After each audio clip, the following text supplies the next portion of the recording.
It is universally acknowledged that history is written by the victors. As many societies are patriarchal in nature, historical and current, it is not surprising that many important women's names have been left out of the history books altogether. We know about many women, such as Cleopatra, Boudica, Queen Elizabeth I, and Amelia Earhart. However, some influential women are less well known. This video will list 10 women who have been overlooked in history. Number 1. Queen Aphi of Punt.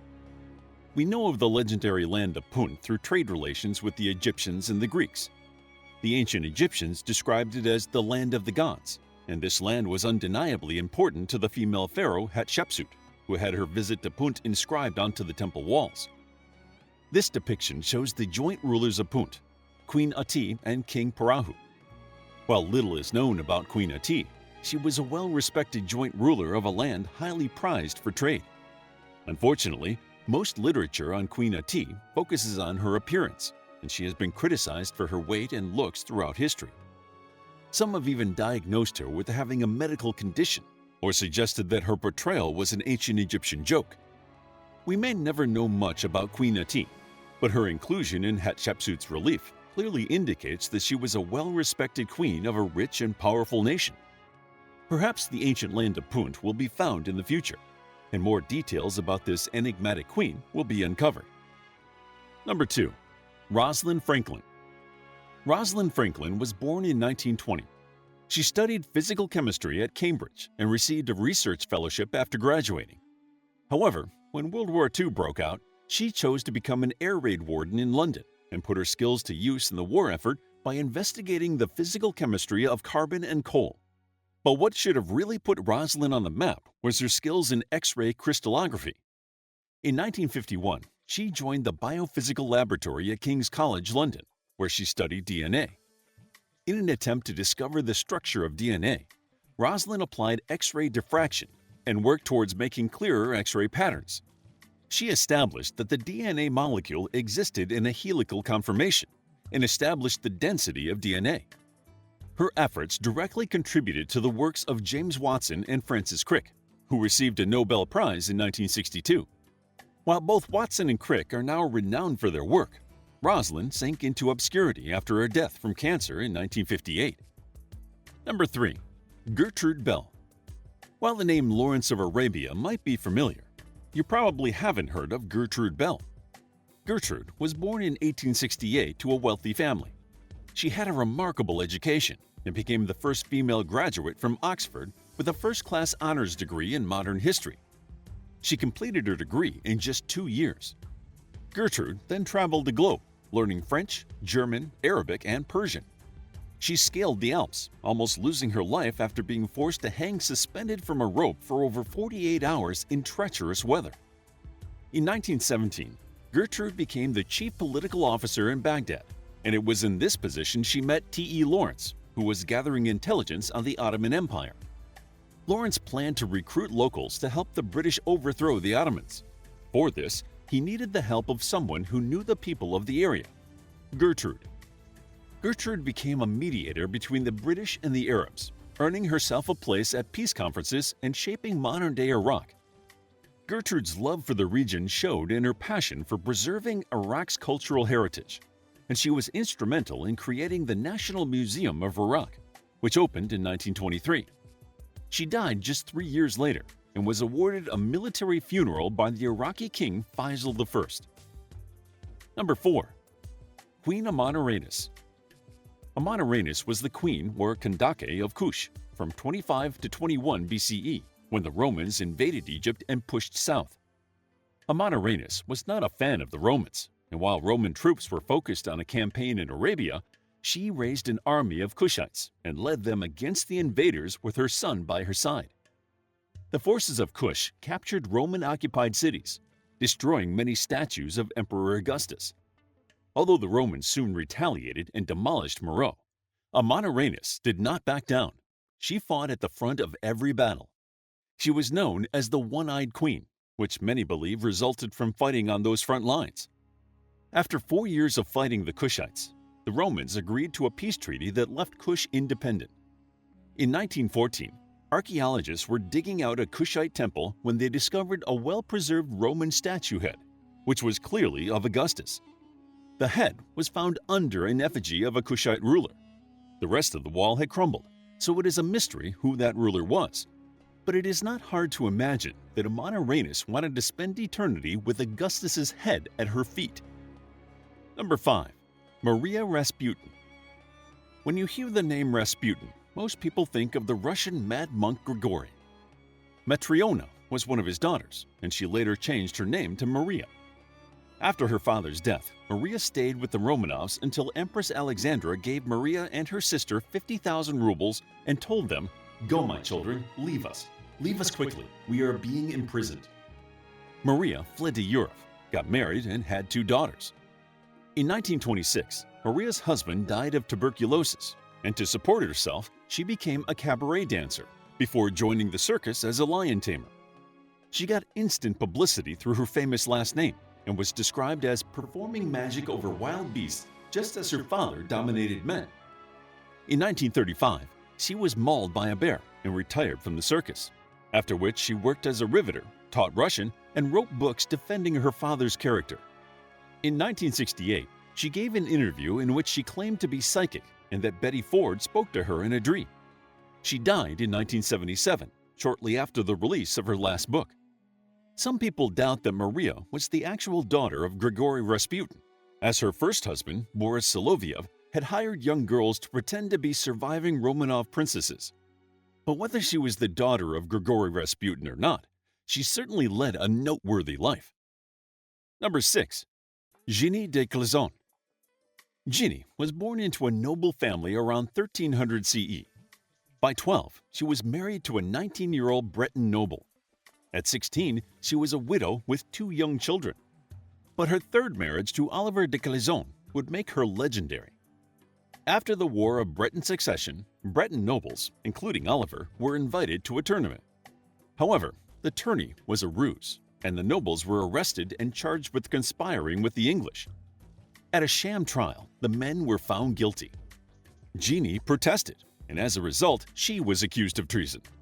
She ignored the summons, after which her husband was executed, and his body and decapitated head were displayed. Jinny coolly took her children to see her father's remains and made them swear to seek revenge. She sold all her material possessions to raise funds for her spectacular retaliation. Jinny gathered an army and began attacking castles, ensuring that 1 or 2 people would be left alive to give witness to her wrath. She then took her children and followers to England and bought 3 warships which she had painted black and fitted with red sails. Jinny sailed the Channel for 13 years, attacking French vessels, taking their cargo, and killing everyone except 1 token survivor. She gained the moniker the Lioness of Brittany, while her ships, which were the dread of the French, were known as the Black Fleet. Number 7. Rani of Jhansi. Born as Lakshmi Bai in 1828, some sources say 1835, she had an unusual upbringing in that she was trained in martial arts. Lakshmi was soon a skilled swordsfighter and rider, and at the age of 14 she was married to the Maharaja of Jhansi, and a few years later she bore him a son. Sadly, the baby died, and 2 years later, in 1853, the Maharaja passed away. As he did not have an heir, the Maharaja had adopted a son who would succeed him. However, the British Governor-General of India refused to recognize the boy as a legitimate successor, and he annexed Jhansi. In 1857, at the age of 22, Lakshmi, now known as Rani of Jhansi, was proclaimed regent by the rebels. She rapidly organized her troops and attracted more support from the neighboring areas. Lakshmi fought the English forces surrounding Jhansi and did not surrender despite her troops being overwhelmed. Legend says she rode into battle with her adopted son strapped to her back. Brandishing 2 swords, Lakshmi skillfully fought her way through the British troops, escaped the besieged fort, and joined the forces of fellow rebel Tantia Tope. Together, they successfully captured Gwalior before Lakshmi rode east to confront a British counterattack. She dressed in male attire and fought alongside her soldiers, but was killed in battle at the age of 29. Number 8. Aspasia. You may have heard of Plato, Socrates, and Aristotle, but have you heard of Aspasia? She was the mistress of the Athenian statesman Pericles and was publicly criticized for her private life and supposed influence over him. However, she was also renowned for her intelligence.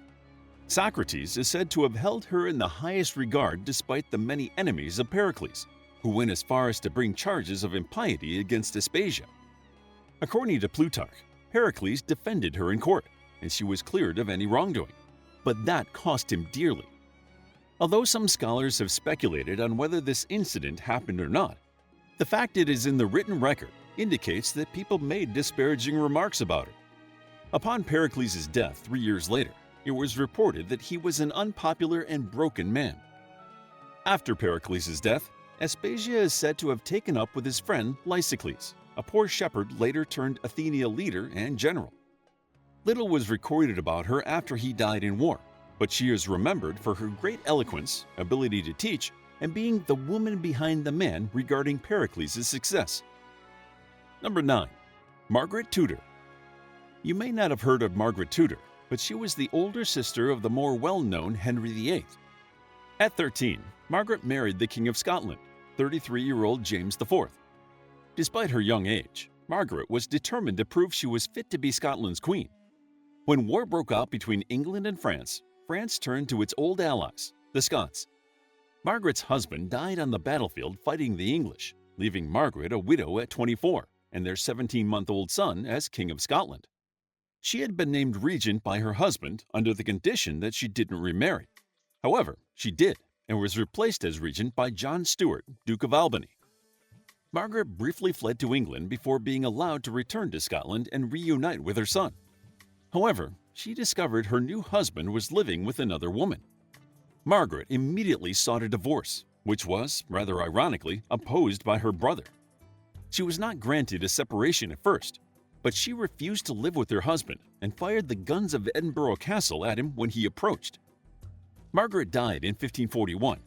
Despite her tumultuous life unsuccessfully trying to reconcile England and Scotland, her great-grandson, James I of England and IV of Scotland, would go on to unite the countries and become the first monarch to be joint ruler of England and Scotland. Number 10. Cleopatra of Macedonia. Cleopatra was the daughter of Philip II of Macedonia, and her life was overshadowed somewhat by her brother, Alexander the Great. Cleopatra married her maternal uncle, the king of Epirus, in an attempt by Philip to smooth over ill feelings after he had remarried. Evidently, it didn't work, and Philip was assassinated at his daughter's wedding. Cleopatra lived with her new husband in Epirus and kept in close contact with her brother as he conquered the known world. She was well educated and conducted official business in grain shipments while her husband was away on military campaigns. During a food shortage, she oversaw the receipt and dispatch of grains across Greece. In 331 BCE, her husband was killed in action. Cleopatra was roughly 20 at the time and acted as regent for her young son. She ran her kingdom as efficiently as she had run her grain business and served as the religious leader, meaning she met with ambassadors and could keep up to date with happenings in Greece. After her brother died, many of his generals tried to wed Cleopatra, and after her first fiancé was killed in battle, she refused to marry anyone. Later in life, she was a guest prisoner in Sardi by the powerful general Antigonus. At age 50, she heard that her lifelong friend Ptolemy wanted to marry her. She agreed and attempted to go with him to Egypt. However, she was clearly too powerful to let go, and she was captured and returned to Sardi, where she was murdered by one of her female attendants. Although it is widely thought that the order came from Antigonus, he executed the assassin and gave Cleopatra an elegant funeral. What did you think of our list? If you know any women whose names and stories should be more well known, let us know in the comments below. How would you like to get a deeper understanding of history, impress your friends, and predict the future more accurately based on past events?